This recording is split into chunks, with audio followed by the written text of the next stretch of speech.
और बिहार में आपको बता दें तीसरे और आखिरी चरण के लिए मतदान जारी है। अब तक 19.7% मतदान हुआ है। 15 जिलों की 78 विधानसभा सीटों के लिए आज वोटिंग जारी है। 78 विधानसभा सीटों के लिए 1204 उम्मीदवार मैदान में हैं। तो 15 जिलों की 78 सीट जहां पर आज ये मतदान हो रहा है, ये आखिरी चरण है। 7 बजे से ये वोटिंग शुरू हुई। कुल मिलाकर 1204 उम्मीदवार मैदान में। और इस चरण में भी काफी उत्साहित नजर आ रहे हैं वोटर। पहले भी हमने देखा था, पहले और दूसरे चरण की बात करें तो लगभग 54% वोटर टर्नआउट रहा था। और ये तीसरा और आखिरी चरण, बुजुर्गों से लेकर दिव्यांगों से लेकर महिला तक सब वोट डालते हुए नजर आ रहे हैं, काफी उत्साहित, जोश में हैं। और जानकारी के लिए इस वक्त हम रुक करेंगे। हमारे साथ हमारे 3 सहयोगी हैं। मोतिहारी से रवि त्रिपाठी हमारे साथ हैं, पटना से ब्रजेश मिश्रा और समस्तीपुर से शैलेंद्र हमारे साथ हैं।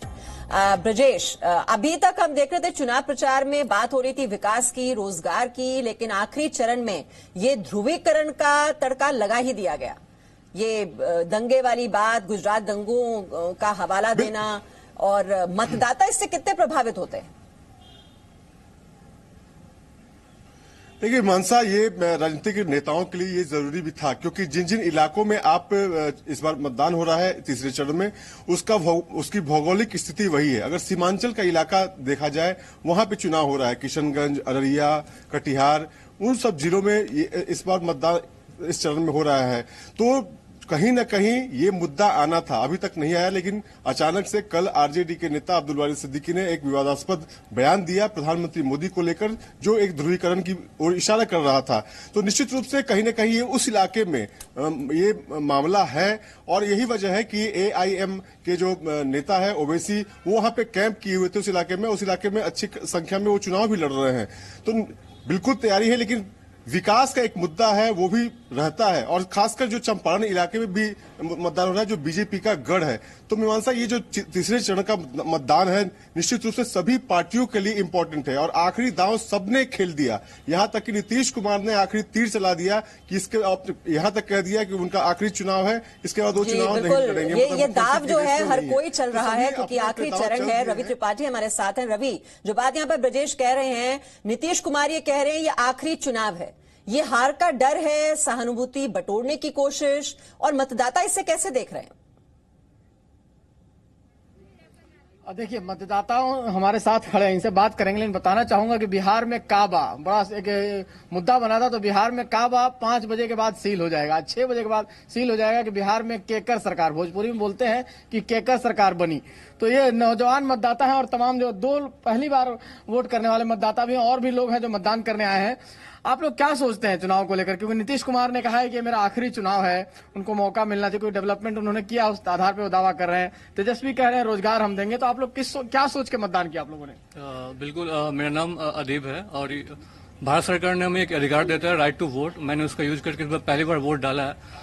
जैसे आपने कहा कि नीतीश कुमार ने कहा ये आखिरी चुनाव है, तो मैंने उनका स्टेटमेंट पढ़ा था, तो उन्होंने कहा कि वो आखिरी चुनाव नहीं था, लास्ट उनका सभा था, तो वो एक मिसगाइड था।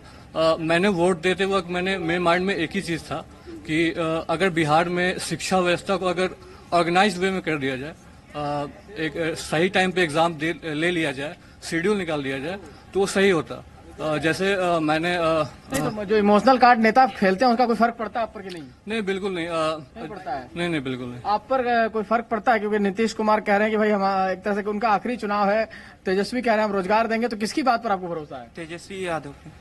आपको किस, आप तो बुजुर्ग हैं, ये तो नौजवान मतदाता है, आपको किस पर भरोसा है? विकास करेगा उसी को मतलब कि दिया जा सकता है। चलिए, दे, शिक्षा में ऐसी करे, रवि, हेल्थ में करे, यानी बिजली दे, सड़क दे, यानी जो भी विकास। देखिए, कुल मिलाकर वही बात कि विकास होना चाहिए, रोजगार चाहिए, शिक्षा चाहिए। शैलेंद्र, तो फोकल पॉइंट क्या वही है?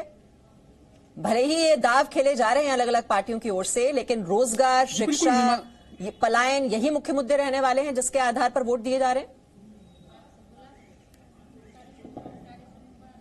जी बिल्कुल मीमांसा, यही मुद्दे रहने वाले हैं। सुबह से हम लोग देख रहे हैं समस्तीपुर में हैं और ये कहें कि यहाँ 5 सीटों पर मतदान हो रहा है और यहाँ पर भी बड़ी संख्या में महिलाएं जो हैं वो मतदान के लिए निकल रही। जैसे जैसे दिन चल रहा है महिलाओं की संख्या बूथों पर सबसे ज्यादा दिख रही है। अभी भी महिलाओं की टोली आ रही, तो ये कह सकते हैं कि महिला वोटर एक तरह से कहें कि साइलेंट वोटर मानी जाती है और उनकी संख्या लगातार मतदान केंद्रों पर आ रही। जिस तरह से आपने बताया कि 19 पॉइंट मतदान हुआ, यहाँ भी 11 बजे तक का जो आंकड़ा आया है 17.1 जो % है वो समस्तीपुर जिले में मतदान हुआ है। 87 यहाँ पर